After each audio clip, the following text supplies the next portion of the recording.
Hey, welcome to the Flex Diet podcast. And today we've got an awesome episode. Did an interview with my good friend, Dr. Sara Campbell. She's an associate professor, graduate program director of kinesiology and applied physiology over at Rutgers University. And we talk all about the interactions of the exercise and the gut, looking at things from the microbiome. We talk about nutritional aspects, what foods may be useful, maybe what foods to avoid. We go a little bit down the physiology rabbit hole of how the gut is related to all sorts of different things, including even insulin sensitivity for those who are lifting, body composition. She also talked about a brand new study that they are literally just in the process of submitting, looking at the effects in mice when it was a huge effect of different gut microbiomes on their ability to do exercise. So super fascinating talk. Really thankful for her and all of her time. And if you are interested in performance and body composition, make sure to check out the Flex Diet. So you can go to www.flex.d. Let me try that again. If you're really interested in exercise performance and body composition, make sure to check out the Flex Diet. Go to flexdiet.com, flexdiet.com, and it opens usually around like 4 times per year. If it's not open, there'll be a place there where you can get on the wait list and be notified the next time that it is open. So check out this great interview with Dr. Sara Campbell. All right, what's going on? So Dr. Mike T. Nelson here, and I'm with Dr. Sara Campbell, and we're going to talk all about the effects on the gut biome related to body comp, exercise, maybe even a little bit of performance stuff. So thank you so much for being with me on the podcast. Well, thank you for having me. It's a pleasure, and it's so exciting to see your podcast taking off. I remember when you were first trying to get it up and running, and this is awesome. Yeah, thank you. It's gone through name change and a few other things and stuff, and it was one of those things like all things, right? It's like I didn't want to do it until I felt like I could do something that's a little bit different, and then, make sure I can do it on a semi-consistent basis. And, the nice part about us is we know lots of smart people like yourself, and so when I have gut biome questions, I can either pester my friend Dr. Michael Ruscio, or I can send you a note, and I'm like, oh, well, having people on the podcast, even just for me as a way to catch up with, what's going on in their expertise area is useful, and like other people probably interested in it, and present more actual data based on science too in the process.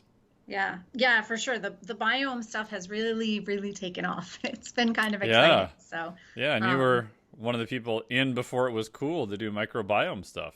Oh, well, that's exciting to hear. Yes, I think so. We kind of got started.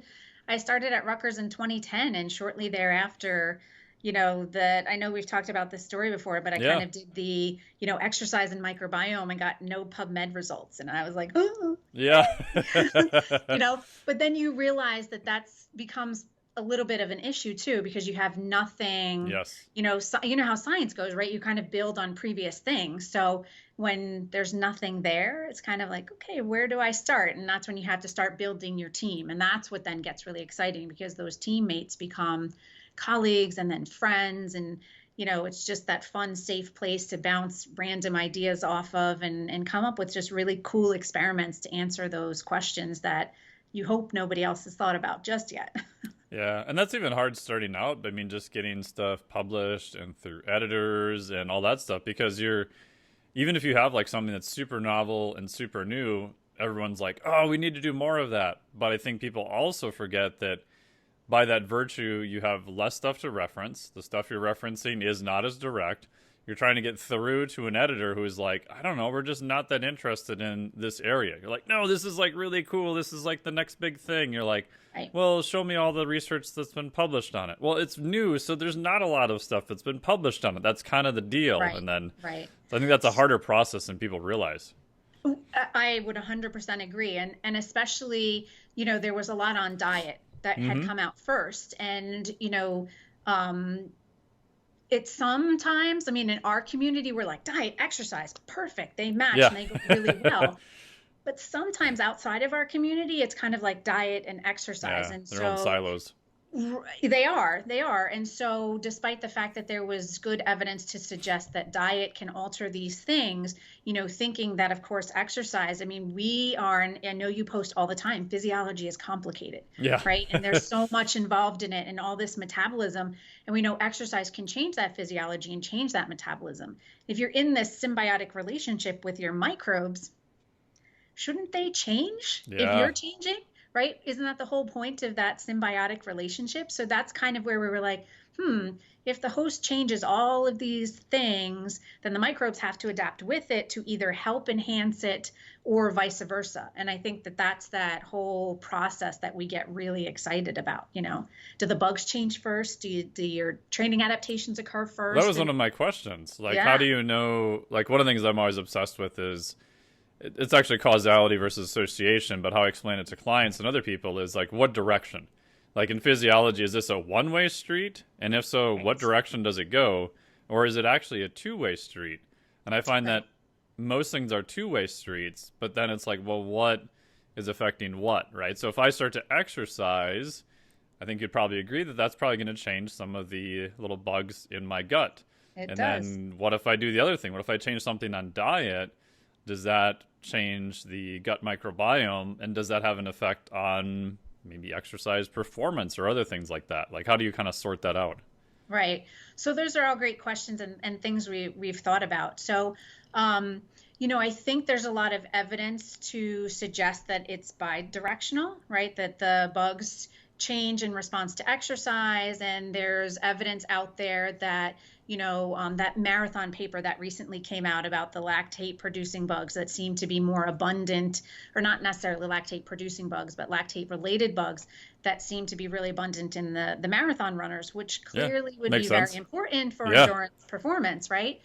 And so in now animal studies, and that was the paper that we were just recently talking about. We're going to submit that on Friday.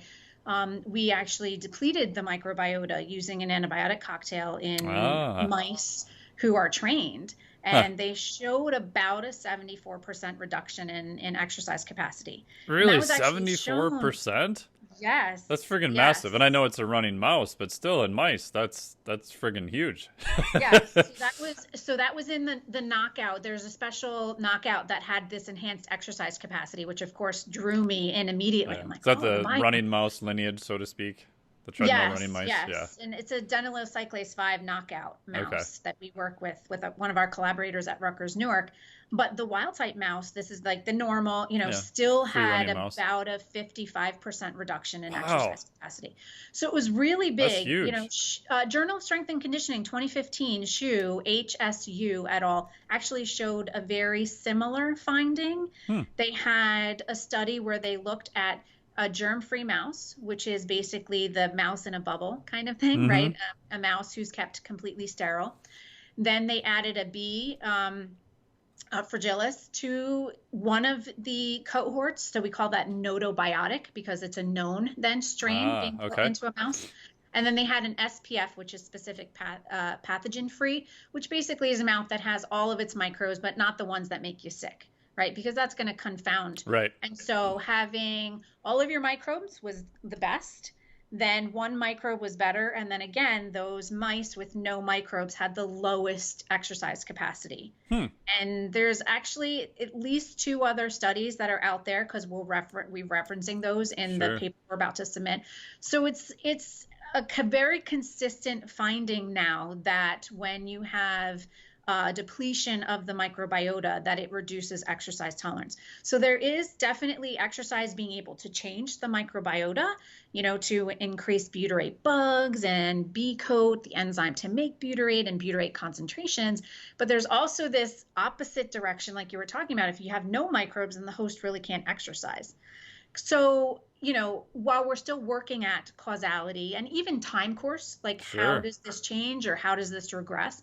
that definitely suggests that there's a two-way street there, that your body needs the microbes to exercise, and that when you exercise, those bugs will change appropriately. So I think that's pretty good evidence to suggest that there's definitely a two-way street there, Yeah. and mechanisms are hopefully following behind here shortly. So is there any way, I'm just thinking because I'm one of those goons that has a bike in their garage and a rower and a freaking metabolic cart and a Moxie system at home, basically, my Ugh, garage. I'm jealous. Um, Good for you. When I is come there, to your house, I need testing yeah, lately. yeah. Is there any way that you could speculate on what humans could test based on the mouse study? Is there anything like, I know that's like one, two, three, probably four leaps ahead, but any thoughts on that, I guess? Right. Test in terms of, run a VO2 max test and see, if your bugs change, for Yeah, example, so I may or not be testing my poo, but for example, if I do a baseline VO2 and then maybe you're right, like, hey, you need this XYZ bug, whether it's probiotic, yogurt, fermented food, whatever, assuming it right, makes it through, assuming it's populating the gut, which I wouldn't know, but I could then retest a sort of an endpoint at a certain point and see right. was there any change in aerobic capacity. Right. So I don't know who posted it, but there definitely is a probiotic now specifically for endurance athletes that is Ah, based on that marathon paper that I was telling you about. So they took that bug and made some sort of, I yeah. get the name, it was super catchy, like Fit Bug or something like that, probiotic. We'll find it. Really have to go back, and it was on social media, and someone was like, Campbell, check this out. And I was like, oh my goodness.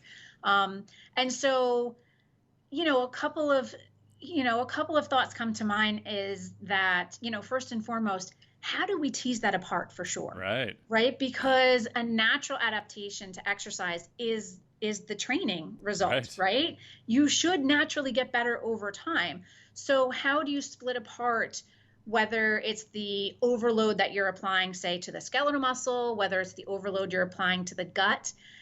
And that, I think, is going to be either really tricky to find or a big limiting factor in the ability to truly to separate those things out. The only way to do that would be to probably feed someone a massive amount of antibiotics and see if they could exercise. And Right. my guess is most people aren't going to exercise, but then, that's probably, again, gut related. Yeah. I think that that's the big issue, is how do you for sure know that it's directly linked to the microbiota? And I think I would also almost argue, though, but that's the beauty of the system, Right. is I think it's one component of many components that become now a training adaptation.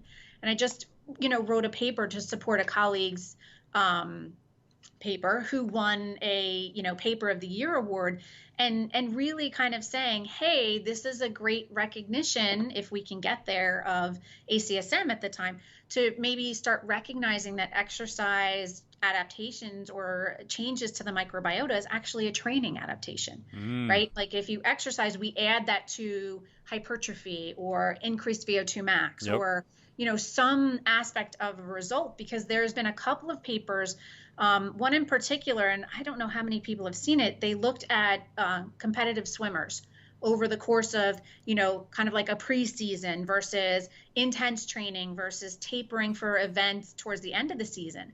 And the microbiota was actually quite different between the preseason versus the Hmm. intense training versus the tapering time, to suggest those microbes are going to adapt to that stimulus, to that training stimulus. The more trained, the greater the adjustment. So there's something, and then when you stop exercising, it's going to revert back Go to normal. back. Yeah. But that's essentially what training is for exercise. Capillary muscle density is gone within a couple of weeks if you stop aerobic exercise training, right? So it's very similar in that regard. So, I think I'm going to be on a major push to get people to try and recognize or add to the list of things that can adapt with training is your microbes and your microbiome. Yeah. And I'm just wondering with whatever the probiotic was, I'm just thinking in my head if you could do an intervention with that, right? So one group gets placebo, one group gets a massive amount of this probiotic. They both do the same training.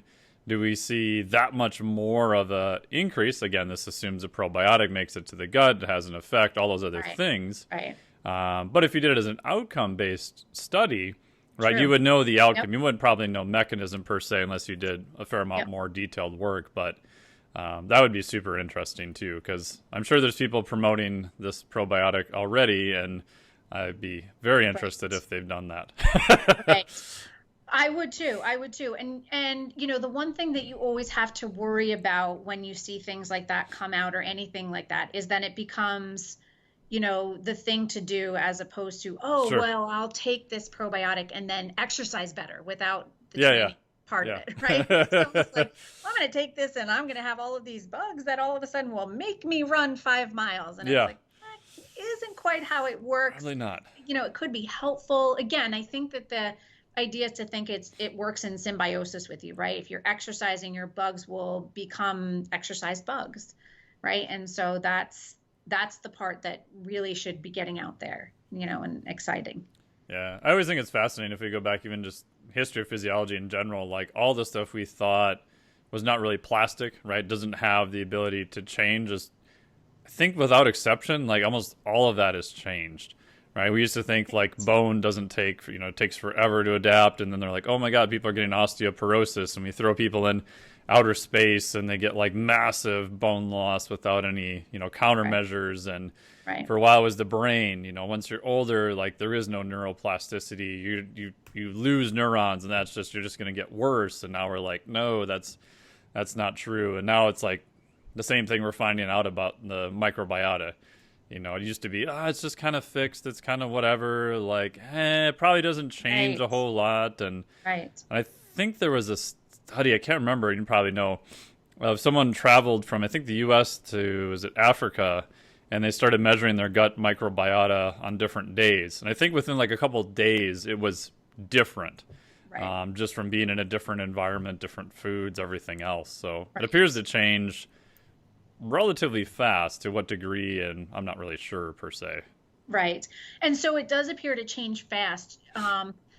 To have it really functionally change and be something that Right. is consistent, though, is a different story. That actually takes about 28 days. So Oh, that interesting. was a science paper that a colleague at Rutgers, Li-Ping Zhao, and his group showed. Hmm. And what was interesting is he also showed that the microbiota changed prior to the beneficial effects to metabolism, almost Oh, like a biomarker type yeah, thing, yeah. so that those bugs would change for the better, so positively, so increasing the abundance of bugs that are associated with improved metabolic health and reduction in pathogenic bacteria.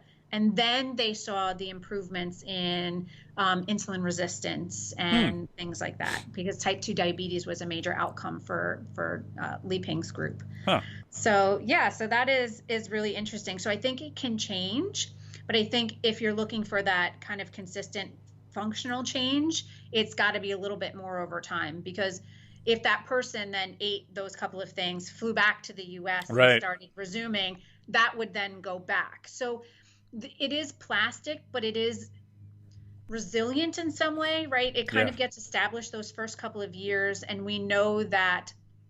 Again, exercise is a great example. You consistently exercise, get your beneficial adaptations, but if you stop detraining, it will Goes back the reverse other way. back to that sedentary state. And the microbiome appears to be very similar. Hmm. As long as you are kind of eating, your good fibers and your complex carbohydrates and making them into short chain fatty acids and exercising and that lifestyle that we love to promote as exercise people, then that microbiome will kind of remake itself into that beneficial one that helps keep you healthy.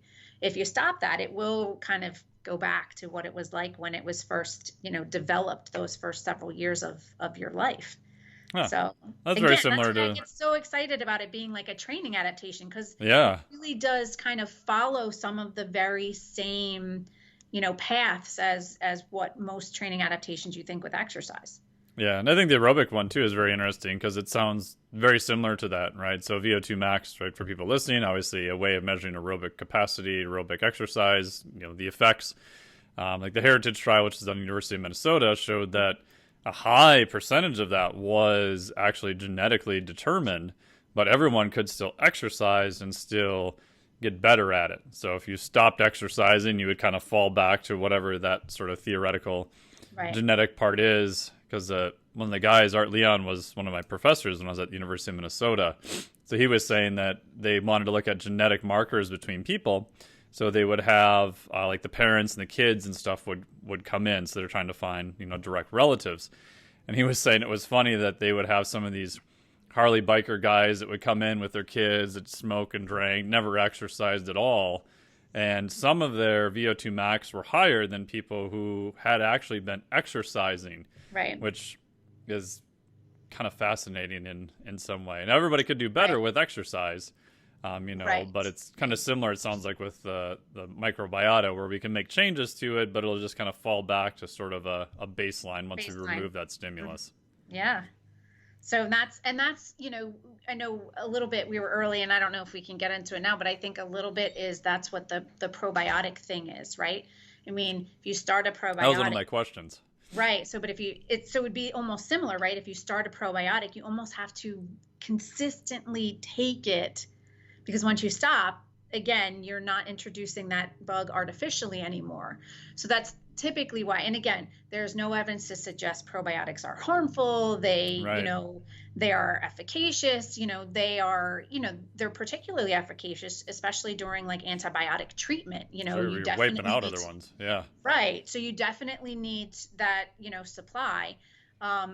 But, I typically say, hey, probiotic foods, yogurts, fermented things, are all part of the diet, but make sure you're getting the prebiotic type foods as well, right? Those soluble, insoluble fibers that are really going to challenge those microbes to then ferment those into those short chain fatty acids, because that's one of the major hypotheses that are out there now, is that the microbes don't necessarily directly act to change systemic type circulation. It's usually indirectly through metabolite that activates an inflammatory or an anti-inflammatory response or an immune response or something else. And so that's and short chain fatty acids are obvious metabolites to start with, because they're really only produced by the gut. And so, how does that regulate not only just colonic health, but potentially systemic health? And so bile acids, another really common target metabolites for people to look into, especially since they're so closely linked to lipid metabolism and lipid cascades everywhere, with, the inflammatory and both pro and anti cascades that are just out there. So those are two really big, targets that they're looking at, or that, including us, are looking at in terms of how it might exert its influence over systemic health. Yeah. Including muscle, right? Yeah, I've explained to clients, and correct me if this is wrong, but probiotics kind of run on top of the gut. So they may have some sort of effects, but they're not necessarily changing the exact makeup. They're not, quote unquote, reseeding the gut, or they're not permanent type changes that we see. So once you stop taking them, those effects that we were sort of seeing tend to disappear. Is that correct? Right. No. Yes, that's right. And I mean, it's not reseeding. It's actually really kind of putting one or two bugs in there, right? As opposed to, eating something that will allow multiple microbes to be active in the process of breaking down that food stuff and responding to it, right? And so one thing I often point out, and I reference Li Ping a lot because he's done a lot of work in this field, especially related to diet, but he kind of termed, I don't know if they're still using it, called a GIG, a genome interaction group, where you get like these probiotic type bugs that are normally, linked together, and these butyrate producing bugs that are linked together, and these pathogenic bugs that are linked together. And, if pathogenic bugs are high in terms of a group, a lot of times the good ones are lower, and vice versa. So, I mean, if you think about how complex of a system that is to take only a couple of bugs via a pill, how is that really going to alter that complex community that really depends on each other for its give and take? And so, again, listen, there's nothing wrong. They're not harmful, to anybody. It's just knowing how, complex and difficult it is to measure the microbiome. Yeah. To think that just those couple of bugs are the end all be all, kind of, for lack of a better word, I find hard in terms of. Yeah. And I mean, that sort of matches just supplements in general, right? Because I get all sorts of crazy emails from people on both sides of like, oh, you're just promoting stuff that has no evidence. It's like, no, some of the stuff actually has evidence. And then you're saying this supplement's going to be amazing. It's like, like stuff we know that is efficacious, that's been studied to death, like, creatine, caffeine, fish oil, stuff like that. Right. You're still looking at best case, like a single-digit % change. You're not looking at massive changes. And if you're an athlete and you're pretty well dialed in, like a 3% change is friggin' massive. If your butt looks like a couch cushion and you haven't seen the inside of a gym for 4 years, then don't worry about creatine. Well, right.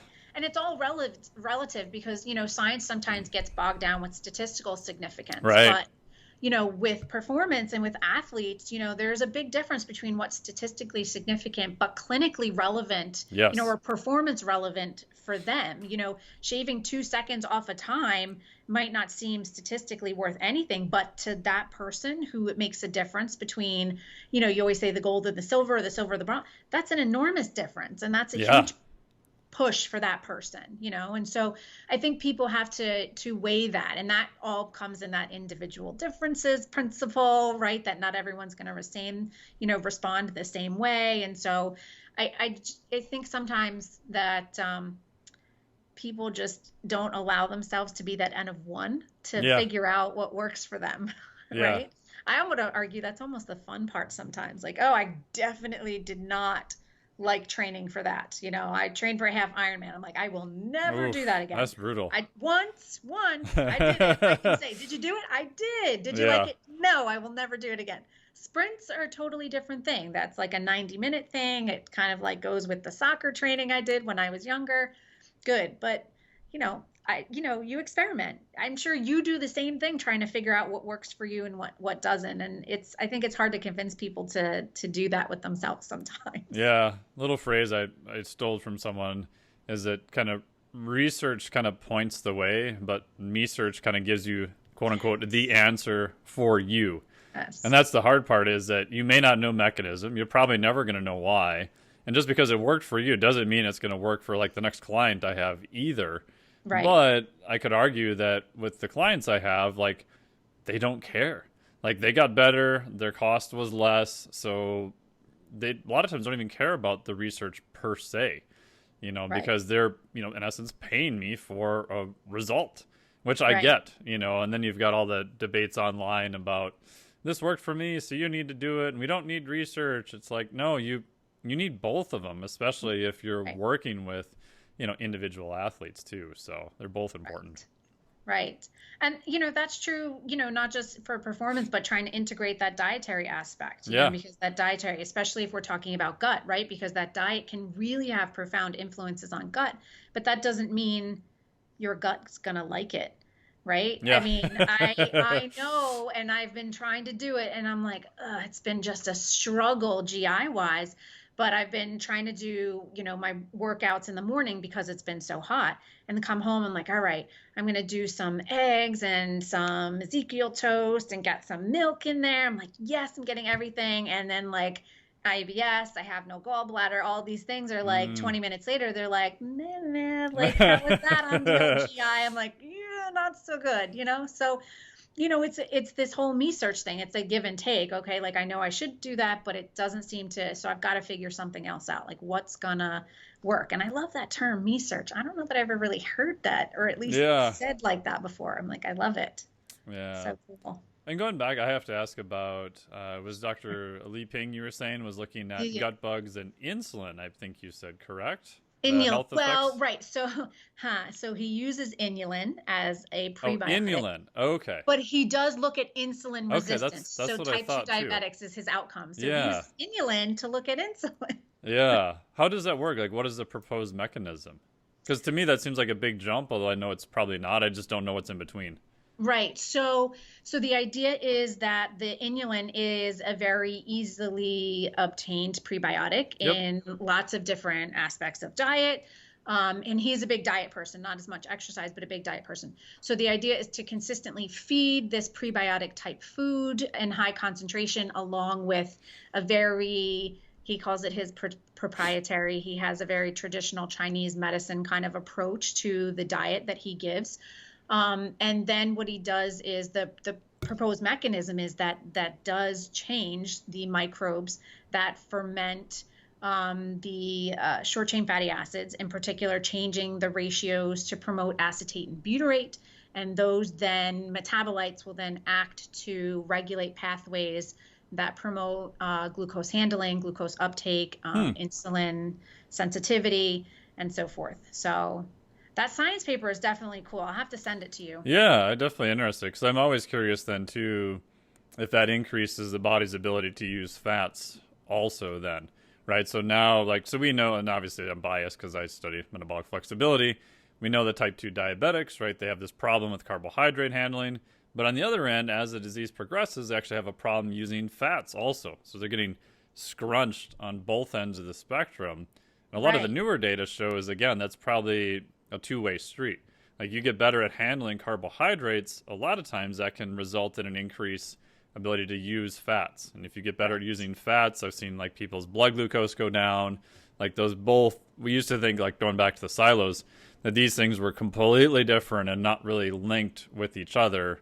And like the newer data seems to show that they're both kind of just coupled to each other more so than we thought. Right. So that insulin we know regulates malonyl CoA and Right. CPT1, right? And all those fun things. Yep. So when you have high insulin, you have high levels of malonyl CoA, which will dysregulate CPT, those fat transporters in every tissue. Yep. So instead of getting fatty acid oxidation, you get fatty acid, or I should say lipogenesis, right? You just, start putting that fat back into the adipocyte. So when the insulin becomes more sensitive, it lifts that regulation, right? And so then you start getting into, the opposite aspects where you then start to upregulate the CPT1, and you can start oxidizing the fat. So I think that that's one of those interesting things that, how do we know that the gut bugs are actually doing that, right? Because right now I think you use a lot of algorithms Yeah. to determine what some of those pathways are going to be based on the metabolomic data that you Right. get. Yeah. What lights up? But, one of the things, and I get so excited, I shouldn't divulge this information, but one of the things that we're, being charged with attempting to figure out is how much microbial derived metabolite actually ends up in systemic circulation. Oh, interesting. So, right, because then Yeah. that would answer a lot of those Right. questions. And what metabolites are those, Right. right? And all of that other stuff. So, because that's again the major hypothesis in the field is that these, which is why metabolomics is big.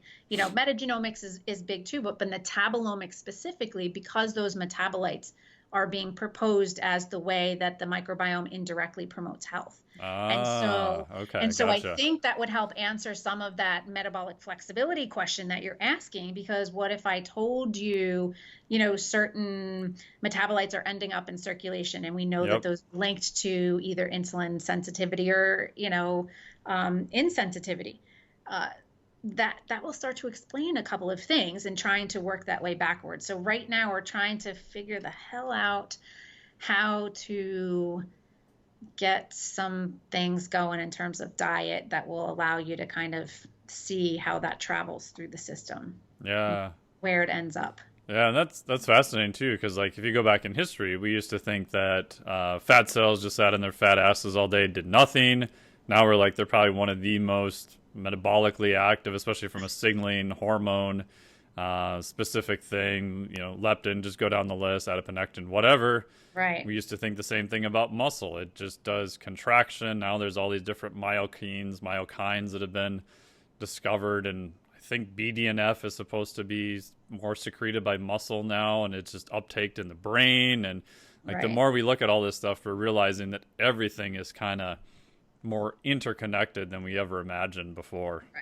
Right. I mean, 100% agree. I know even over the years of teaching ex-phys, I used to call muscle the more metabolically active tissue, but I have to qualify that now. And I really do have to qualify that. And I say that, I'm like, fat is totally metabolically active, but when we talk about oxygen consumption related to things like that, and so I really have to, and they're like, what do you mean? And I'm like, oh, I really need to find a better way to say that. Because even when I qualify it, it's almost hard to imagine if you're not like involved in that field. And, IL-6 is another really great example that, IL-6 is secreted, Pedersen and all of those studies from exercising muscle to help regulate hepatic gluconeogenesis, right? And glucose regulation during exercise. And people are like, no, IL-6, pro-inflammatory. That's really all it does. And it's like, no. The muscle people and IL-6 like have this great relationship. It's very anti-inflammatory. It's very, pro-glucose regulating. And it's just incredible how the science just changes so quickly like that, and keeping on top of all of it. And I think that's, and I try to loop back to the microbiome, so sorry, but I think that's, one of the things that we need to think about is there are so many microbes, and I think people pigeonhole them into it's got to be a good bug or a bad bug, right?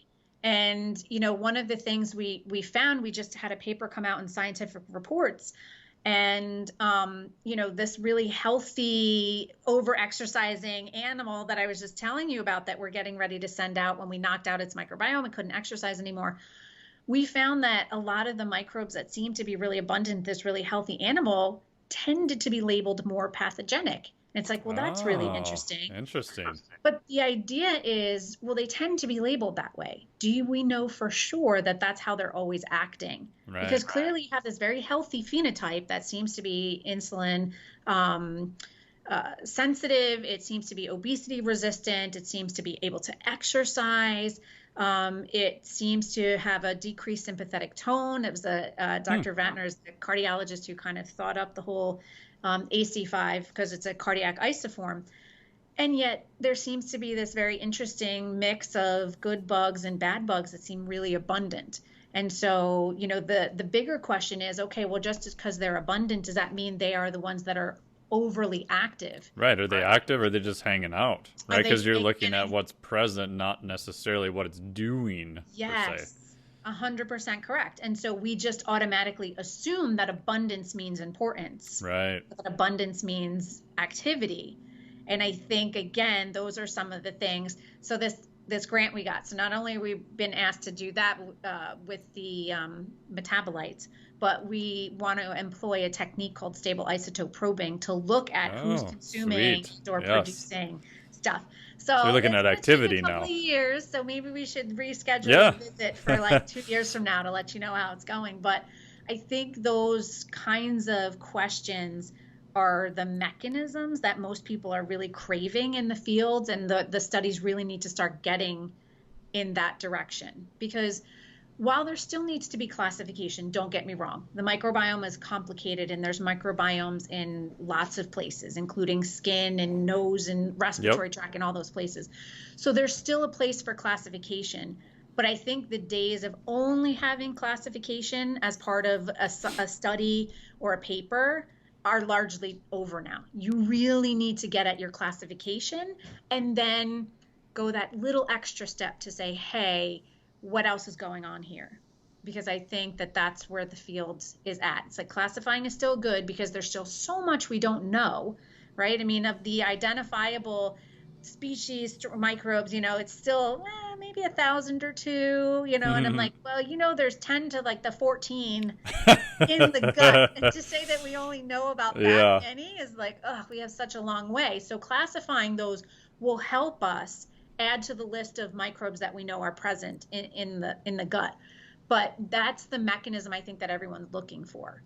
And I don't know if I should say this either, but I don't know if the microbiome is the end all be all. I think it's this two-way street of the host and the microbes interacting through various things. I think inflammatory tone is important. I think immune system is really important. I think there are so many things that work together, right? Physiology is complicated. It's not just here and here. It's 4 or 5 other steps in between that become important, from where you start with the microbiome to then get a good, type 2 diabetes related outcome. It just isn't those 2 things. There's about probably 20 or 30 things in between. Probably not linear either. Right. It's like what I say, it's associated with every bad engineering word known to man. It's anisotropic, it's nonlinear, it's chaotic, and humans in general we're just programmed to think linearly, So we kind of unfortunately assume that it all must be linear, and it's like very, very few things in physiology are linear. Right. And I think that's what makes us physiologists a rare breed, is we force ourselves to have to think outside of that box, right? Yeah. And to try and put those puzzle pieces together, and there's about 1 million of them, and it's like, ugh, all right, that that metabolism poster you used to have on your wall when you were a doctoral student, and it's like, oh God, how did they figure that all out? So you have to realize that it's just so much more complicated than that, right? So which brings me to a question about consumer testing. We won't have to name any names, but it appears everyone and their brother has some form of a startup company or bigger companies now that say, hey, you can test your gut microbiome at home, and we'll tell you what magical foods to eat and what to do. And it's probably not a couple of weeks go by where I don't get a question about some or this or that other test. But me too. I would imagine you get way more of that than I do. But right. Any comments on that? Well, so some of this, I think actually you and I have gone back and forth. Yes, on we have. Some of this, because I think you've asked me a couple of things. And so the one thing of note that was that stuck out in my mind right away was the price tag associated with the promise. A lot of them are not cheap. And it just didn't, there was no way it matched. Knowing some of them are too cheap also for what they were promising. Way too cheap. Yeah. It was way too cheap for the things that they were promising, yes. Getting at things like metabolomics. Exactly. And isotope probing and saying that this could happen. So not only was it too cheap, but when it's not quite in the scientific literature yet, or outlined in the scientific literature, and it's a startup or what, I'd have a hard time believing in the efficacy. And, what's very important in research is reliability and validity of tests like that, and giving you information that, will keep you healthy and not make you sick or something else. And so that's what screamed out to me when I first saw some of that. I also know some of those companies have gone under. Oh, yeah. And some of them have gone down in flames pretty epically. Yes. And I know this because now I'm collaborating with quite a few of those researchers to say, we were supposed to get microbiome samples analyzed. Can we collaborate? And of course, I'm more than excited because they're asking questions that have not been asked yet about resistance training, because most of it's been aerobic exercise. Mm-hmm. So like, hey, we're putting these people on resistance training. I'm like, count me in. Like, I don't care. Totally. Like, I'm involved, because we need to know that too, because there are, obviously individuals who engage in the combination of therapies, but there are also just straight up, I like resistance training better than aerobic exercise. So do you have similar changes to the bugs that you see with aerobic exercise? Is it different? What are the differences? And so I think that that's really an exciting avenue. And I would argue high intensity interval training is the same way. I sincerely doubt that's like aerobic exercise, and like resistance, it's going to be a little bit different. But it'd be interesting to see if they all manifest similar changes to the microbiota. Yeah. Oh, that's fascinating. As we kind of wrap up, like, if people are listening, what are some things with all the information about the exercise and the gut microbiome? What are like kind of the top 3 things people should be doing? And then related to that, what is probably one of them that you think most people are probably not doing that they probably should? Right. Oh, God, put me on the spot. That's a good question. Well, I think with anything related to exercise, and a lot of what we talked about today is be consistent, right? If you start training, keep training, because that continuous training will continue to shape that microbiota to work with you and be healthy. with that, like I said earlier, I think you can't necessarily talk about exercise without diet, since that's such a profound influencer of the microbiota as well. So stick to, those, prebiotic foods, right? Those complex carbohydrates that those bugs love to use to work and produce those nice mucus layers that really help keep that gut healthy. What would The be a few prebiotic, examples of those for people listening who don't even know what a complex carb is? Like, what would be some of right. your top favorites? Right. Some of my top favorites. I'm a carbaholic. I definitely like, the brown breads. Like I'm a wheat bread kind of girl Okay. I know that sounds crazy, I'm sure. I'm also an oatmeal. Love oatmeal with Yes. fruits and vegetables. Those are all really good examples of complex carbohydrates that are going to get fermented. They also come with a lot of antioxidants. So when you start, Lots of nutrition. the expression out there is eat the rainbow, right? Yes. So eat lots of fruits and vegetables and lots of carbohydrates that are various colors, because they all have, various antioxidant capacities, and, will all affect those colonic microbes, potentially differently. And so I think pairing that good diet with that exercise, that healthy lifestyle. And I think that's, I know that's only two. Well, give me a second to think of a third, but I think that that's the one thing people don't do a lot of, is trying to pair both. Yes. Like either love the exercise or love the diet, but Right. don't integrate the two. And I think understanding that they really have to go hand in hand, especially if you want to improve, your run time. We don't all have to be high performance based athletes to just want to exercise better, Yeah. right? Yeah. The average person going from a 10-minute mile to an 8-minute mile is an improvement in performance. Yeah. And That's a that's huge great. improvement. That should be something for them to be proud of. So I think integrating that lifestyle will put a double, positive spin on those microbes. And just, I don't know if I think those are my two big ones. Is really Okay. just, That diet works. and exercise are the big things. Don't avoid probiotic based foods. Your yogurts and other fermented foods have tons of benefits, outside of the live cultures that are in there. So don't think I'm saying don't do probiotics. It's more just the pill than anything else. And even if you do the pill, it's not going to hurt you. It's just probably not going to, be as beneficial, at least in what I can see out there, as something prebiotic wise. Cool. So That's yeah, I think awesome. I stick to that. That's my story. I'm sticking to Yeah. And then last question, we'll wrap up. sure. I think it'd be interesting for people to explain a little bit about how in an actual lab you actually have to go about getting data collection. I mean, I've done Oh, some yes. at-home tests, and I told my wife after the fact that I had 7 days of my own poo in my refrigerator and that Refrigerator, kind of stuff. freezer, kind of, yeah. Just I think because it's more detailed than I think what people realize, especially with some of the at-home kits. Almost they have to make it very simple or nobody's going to do it. But if you go Right. into the research realm, there's a bunch of different things you have to at least consider and take into account in order to do actual research in this area, which I think is more than what people would realize. Right. Right. So the kits at home are definitely better. I think they're a little bit more shelf stable too. So I don't think you have to put them quite in the refrigerator. Yeah, And you this can was kind like of just three pack them years up ago, so and yeah, send them. they Yeah. might be So better the now. ones now are a little bit more shelf stable. So Oh, that's nice. kind of easier. So you can kind of just put them aside and mail them. If you're doing it over the course of a week, you can kind of save days 1 through 6. And on day 7, you can ship them all at the same Oh, that's time. much So better. yes, so that is very good. For animals, we have learned, they call us the poop group for a reason. So we have learned to how we massage the animals' tummies, and we can essentially now get them to poop on spot for us if we Interesting. need a sample, That's a good which is skill for your helpful for when resume. we do things like time course and we're like, okay, well, we Yeah, need like 50 animals, so gotta just poo start now. rubbing bellies. Right, poop now, Come before on, it takes mouse, an hour or poop, two. poop. Right, exactly. So we've gotten really good at doing that kind of stuff.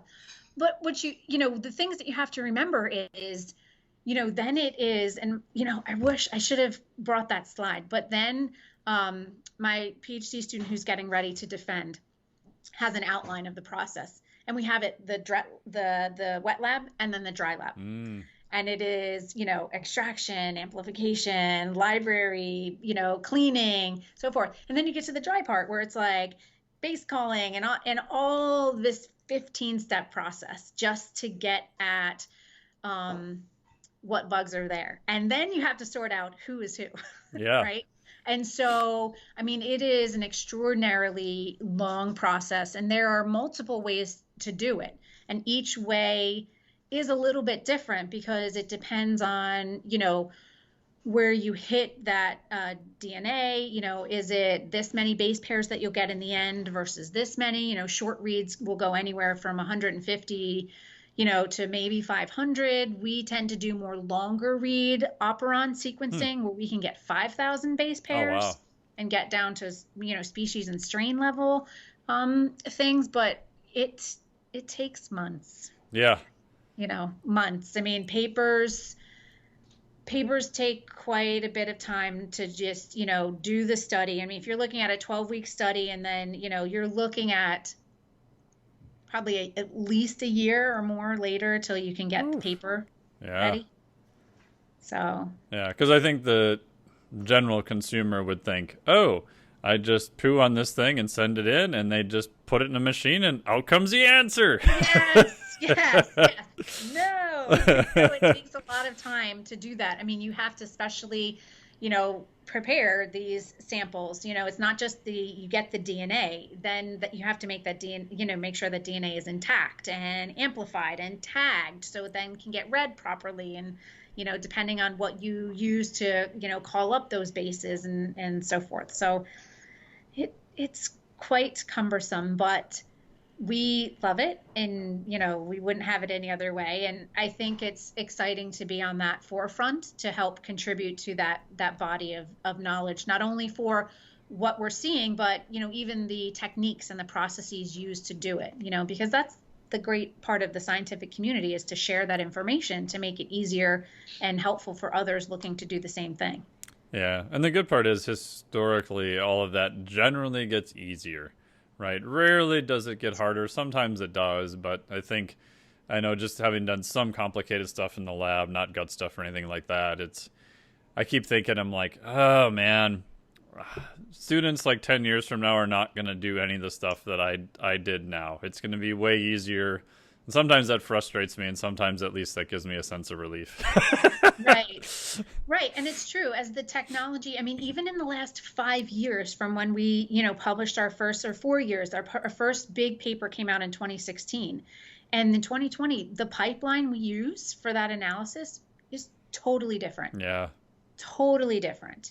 Thankfully we still get similar results. So we Yeah. know what we did then and now it's That's still good. good. But it is a totally different pipeline because the technology's changed, the sensitivity's changed, the accuracy at which you can call those bases gets better. And so you get more confident to say, like, this is definitely what's going on. And that's what's needed, that accuracy, that validity, reliability, like I was talking about earlier. And all of those become really important to, become someone in the field that is respected enough to be like, oh yeah, they do good stuff.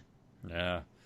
Awesome. So. Well, thank you so much. I greatly appreciate it. If people want to find you, if you want to be found, is there any good resource, or I don't know if your lab is looking for students or anything? I know it's kind of a crazy time, but any follow-up thoughts there? Yeah, I'm at Rutgers University, so Sara Campbell's pretty, crazy redhead with gut poop. So, just Google it. I'm the graduate program director, so even on like our, website for the graduate program, my email is down there. Looking for students, definitely. I'm about to graduate my second PhD student, probably at the end of the upcoming academic year. Nice. And so, yeah, anybody who gets excited about poop and gut and, science, we're definitely your place. So, yeah, for sure. That'd be awesome. Yeah. And the nice part, I will put in a plug about places like you that have other labs and dedicated resources. There's only, at least in my understanding, like a handful of labs that are even looking at that. And something I tell students a lot of times, if that's what you're looking at, making sure that you have faculty such as yourself, they have the resources, they've historically already been doing it, is going to make your life so much easier. Yeah, it's a lot of work. Yeah, you're going to put a lot of time and effort, but trying to do something that's a little bit outside the capacities of the current lab is just going to make your life as a grad student a living hell. And it's true. And you nailed it. And so if that's the advice you're giving, it's perfect advice. And Rutgers thankfully has a really great cohort of microbiome Yeah. specialists. I mean, not only is Lee Ping there, but Dr. Marty Blazer is also and he's a big name in the microbiome fields, and the director of the IFNH Institute for Food Nutrition and Health, where I'm at, she's a big anthropology-based microbiome Oh, very cool. researcher. So there's a nice cohort of microbiome research going on at Rutgers, and so it's definitely a hub and a place that if you're interested in doing that kind of stuff, that there are people there who can help get that done. Cool. Well, thank you so much for all your time and all the fascinating information today. I know I learned a ton of stuff too, which is always super cool. And I've got a bunch more papers to add to my ever-growing list to read now. Right. True. I know I have to send you a couple of those, so I just have to remember to do Yeah, it. we'll definitely put them in the notes. All right, cool. Thank you for having me. I really appreciate it. Hey, thank you so much for listening to the podcast. Hopefully you enjoyed that one with Dr. Sara Campbell. Thank you so much to her for her time and sharing all of her knowledge, which was great. And if you're looking for interventions to help with body composition and performance, especially if you are a trainer, check out the Flex Diet. So go to flexdiet.com.